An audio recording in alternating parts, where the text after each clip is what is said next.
Hey guys, happy Wednesday. 9/11. So, I don't know, it's 8 o'clock here on the Eastern, so you guys are probably just waking up in other areas, but you probably haven't had time to kind of reflect and kind of think about 9/11, but I have, so I thought I would come on here because I found this really awesome prayer, and it's a spin on it that I was like, whoa, like that's brilliant. I actually feel like, when it comes to 9/11, all I think of is war, right? Like I think of basically it changed my entire life. It gave me a career.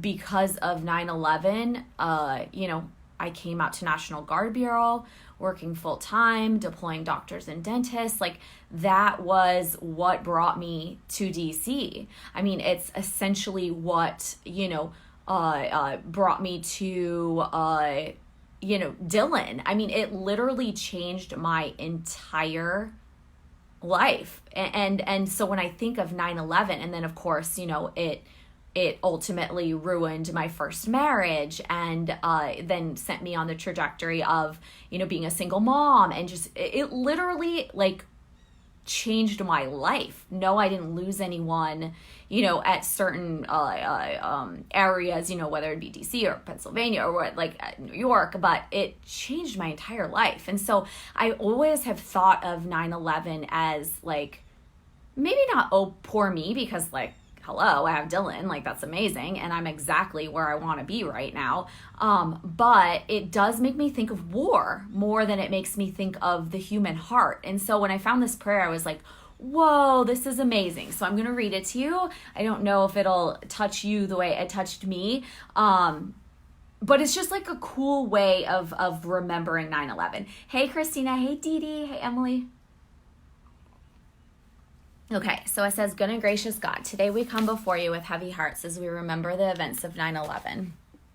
For some of us, today is a bit mixed bag of emotions. We hurt deeply for those who lost their lives and those who lost their loved ones. We mourn the nearly 3,000 who died that day. We are humbled by the bravery of the first responders.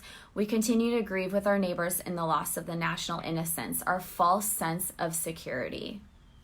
As we think of the way New York and DC responded with churches, synagogues, and temples opening their doors to all people, as we remember strangers carrying each other out of buildings, as we are reminded of how those who had so much shared with those who lost everything, and as we recall the bravery of the passengers and crew of the flight, our pride wells up. Yet we struggle today not wanting to get caught up in the celebration, the sometimes too prideful remembrance of loss. We still remember how the world responded, supporting us and even declaring us one people. Today, we are all Americans, read all over on every headline. As we remember the immediate call to war and the more than 1.5 million deaths from it. God of all people, teach us to be patriotic, but humbly so. Teach us to see the frailty, beauty, and value of life in light of this tragedy, rather than using it to elevate trivial differences to the heights of division, reasons for hatred. Remind us of the response of the American people and not the response of the government and its war machine. That's what I need reminded of.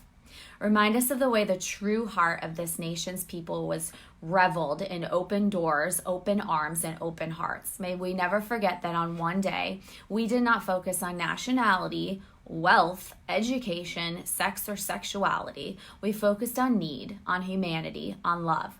Call us back to that place in our hearts. Instill in us the deepest sense of call to be that people once again. We remember all those who even today still suffer from the loss.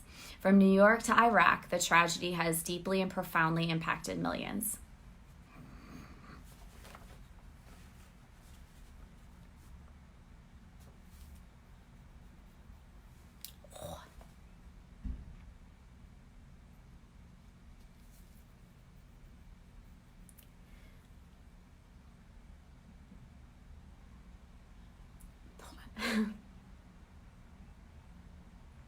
There's like one more sentence. I can't like spit it out. Hold on. May we continue to heal and help each other just as we did that day. Amen. So it was just really powerful. I thought maybe you guys could kind of spin it to remember that it's not really about the tragedy of war, right, that has affected so many of us, but it's the hearts and like how everyone responded and how the human heart's really meant to be beautiful. It's a beautiful thing. We're just like tainting it with so many things these days.